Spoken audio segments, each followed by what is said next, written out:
Hello again. Before I start, I just noticed this morning my subscriber count has gone up past 900, which is brilliant. I think there's a real possibility that I could get to over 1,000 before Christmas. So thank you all, the ones who've been with me from the start, the ones who've joined all along the way, and the new ones, and the ones who haven't subscribed yet. We thank you all. Makes a lot of difference. Anyway, so today, if you walked into my house and saw that on a cupboard, what would you think it was? Some sort of tool? Something decorating cakes or something? Who knows? Let's get it out. I'm going to show you bit by bit. So we've got a tube, some fittings on it, and a rod which goes around to the end.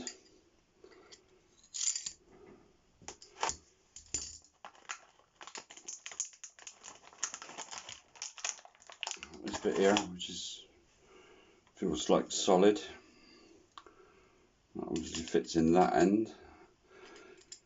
All the fittings are different, so you can even put it in one way. It screws in.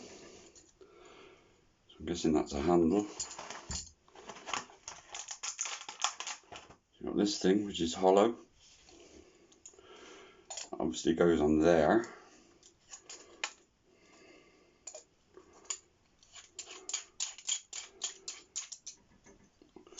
And that top unscrews, so you've got an empty space in there to fill up with something. Almost looks like something veterinary, doesn't it? So you could use it to squirt something in a sheep's mouth or something. Can't get the lid on right. There we go. Finally, the last bit, which is probably the giveaway. So it kind of looks like a flash eliminator off a rifle. I don't know what I call flash eliminators, because they don't eliminate it, they just spread it in 4 different directions. You can get something similar to it now to fit on an air rifle. I think it's called an air stripper, which is just supposed to stop your pellets being buffeted and put off course by the compressed air coming out behind it. Yeah, I'm not convinced either. Anyway, there we have it. Guess what it is yet?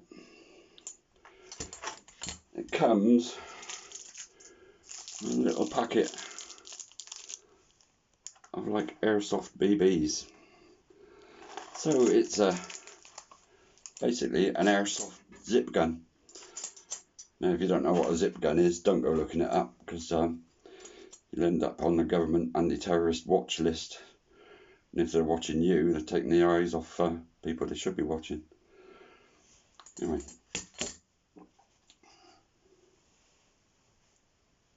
that is... I can't even get it in focus. I need something to put it on.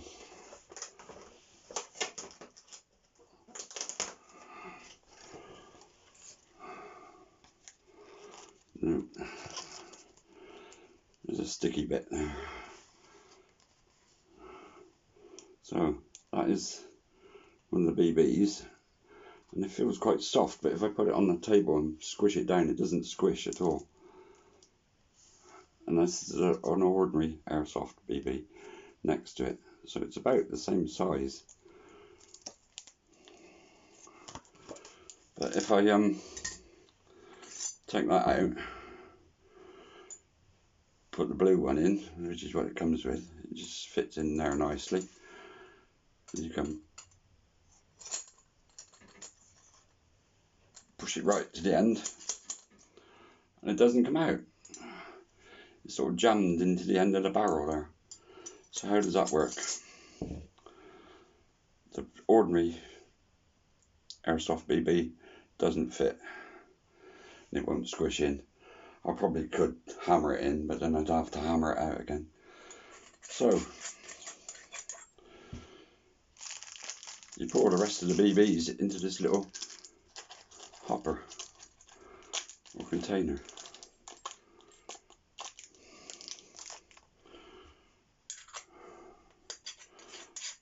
I shouldn't have done that without that in. Never mind. That will allow one of the BBs to fall down into the barrel. And then you take your prod and push it forward, and you can feel the resistance.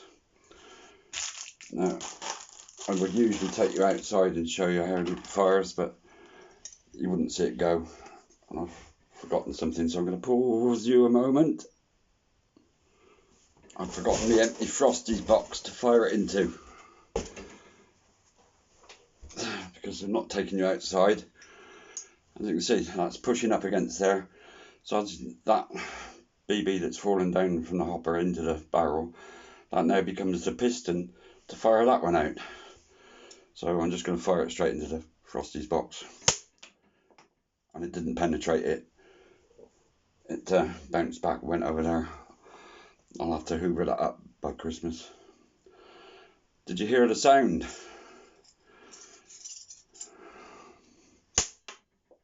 Makes a big bang, but it doesn't penetrate it. So here I've got my trusty Airsoft 1911 spring powered. That penetrates it. Now, if you're not familiar with Airsoft,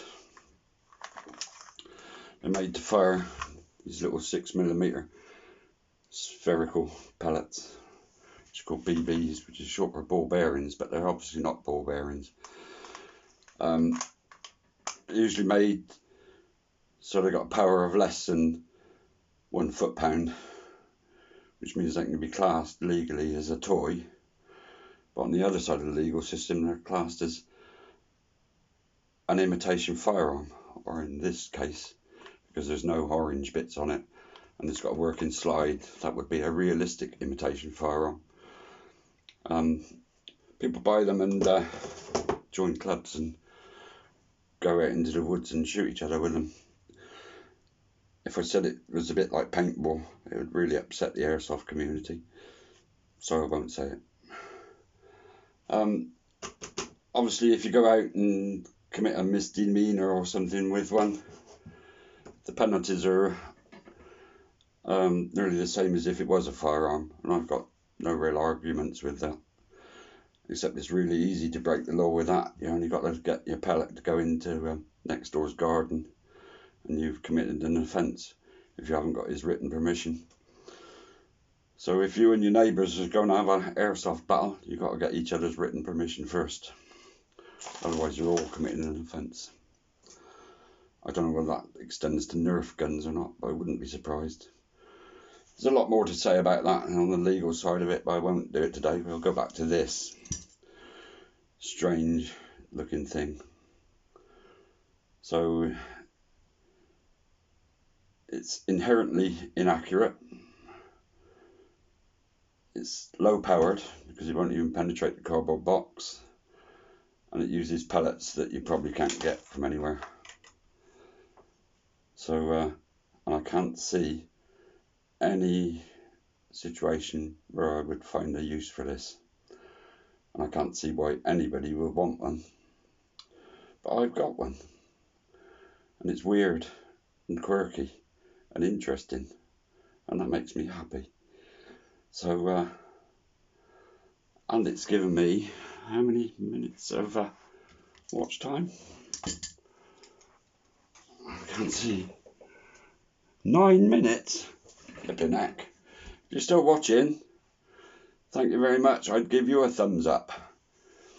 So leave a comment saying still watch to the end, and I'll give you a thumbs up and a heart. Cheers, bye.